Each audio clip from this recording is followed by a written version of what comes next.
It was 50 years ago when those amazing words were spoken in front of the Lincoln Memorial at the Washington Mall by Reverend Martin Luther King Jr. Of course, now he's really an American hero and someone that every American can look up to and admire for his courage. And one person in particular who has a special right to admire this man because it was his uncle, is her uncle, is our guest right now, Dr. Alveda King. She will take place in the speech and festivities this week, including President Obama's speech on Wednesday. Dr. King, thanks for joining us this morning. I'm so glad to join you, and good morning to you and all your listeners. Well, thank you. And I want to ask you, I know that you are a very valiant defender of life, and you are very much against the abortion laws and abortion culture in America. And I was pretty shocked to see all of the various people speaking this weekend at the rally. We actually heard from Alexis McGill Johnson. She is the chairwoman of Planned Parenthood. Listen to this, please, Dr. King. I am so proud to be here representing our organization.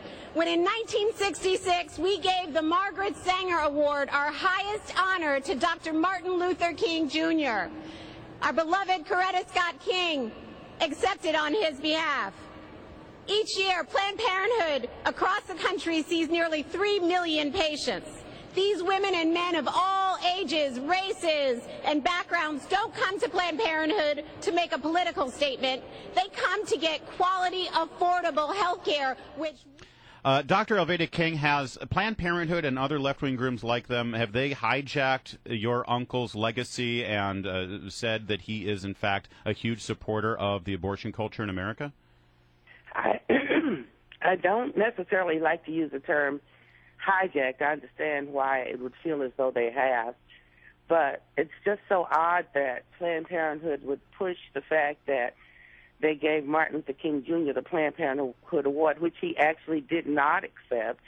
He did not write the speech, and he did not attend. They're right that Coretta Scott King came and accepted it, but just like Mrs. Laura Bush and Mrs. Barbara Bush were pro-abortion or pro-choice, their husbands were not. That's exactly the same case with Martin Luther King Jr. And so the other point about that, Planned Parenthood says that they give quality health care, but so many people actually have been harmed by abortions at Planned Parenthood, and sometimes they have died. One example that comes to mind quickly is Tanya Reeves, who was recently killed in a Planned Parenthood clinic in Chicago. So I believe it's very deceptive, and people need to do their homework and discover that Margaret Sanger, the founder of Planned Parenthood, was a racist. And one thing I'd like to say, with the HHS mandate, for example, the health care bill that wants to give out free contraceptives, a lot of these contraceptives are linked to strokes and heart attack and breast cancer. And I have 2 daughters and little granddaughters.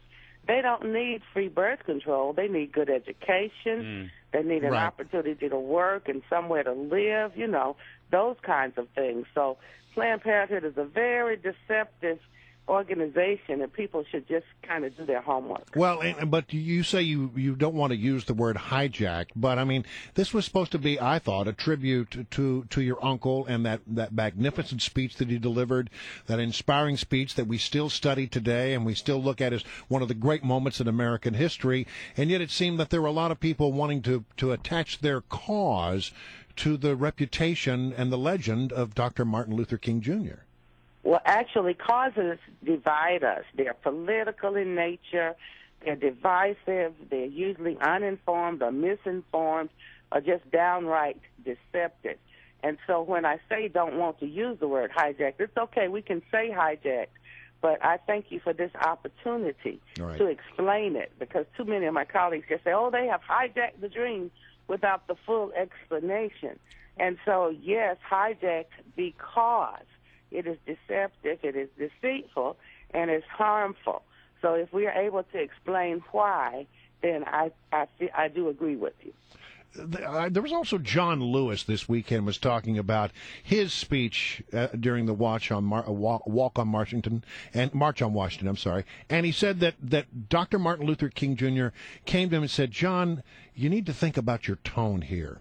You're coming off too strong." And what he had said was that He was planning to say, it's too little too late, speaking of the Kennedy civil rights legislation. You tell us to be patient. You tell us to wait. We cannot wait. We cannot be patient. And Dr. King said, you know what? You need to be a little more moderate in your tone. Do you think that tone was something that Dr. King was sensitive to at that time? It wasn't so much tone as in moderation, but patience and agape love. And that's one thing that many of those who marched with Dr. King have forgotten. He was very strong and forceful, but it was in a loving way, like Jesus Christ, you know. Jesus was not moderate, but of course he delivered those messages with that unfailing love of God and with enduring patience. And so we're tired. I'm tired. 50 years later, we've still not achieved that dream. And yet we have to be firm, patient, and powerful.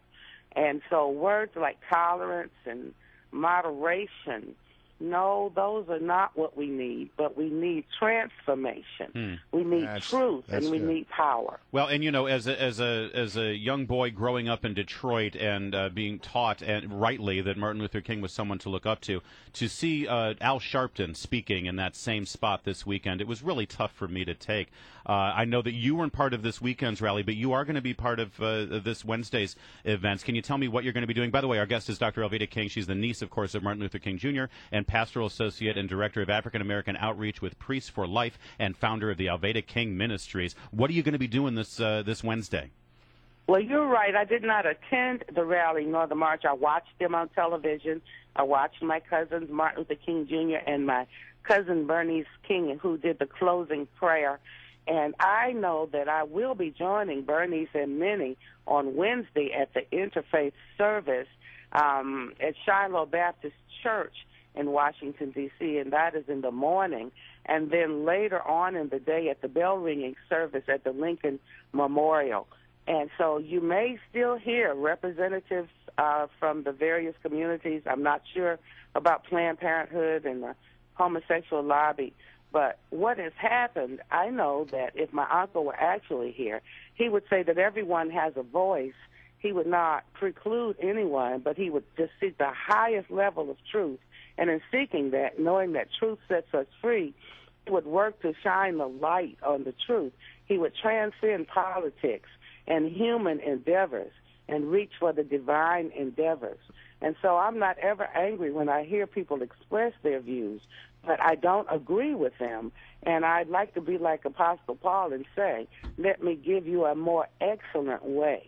And, of course, that's always, for me, going to be God's way. Wow. Dr. Alveda King, so good to have you this morning. I wonder if eloquence is hereditary. I don't know, but she's got it. You've got it, Dr. She's King. got it. Thank you so much for joining us this morning, and I hope you have a really lovely week as you commemorate your uncle's great moment, 50 years.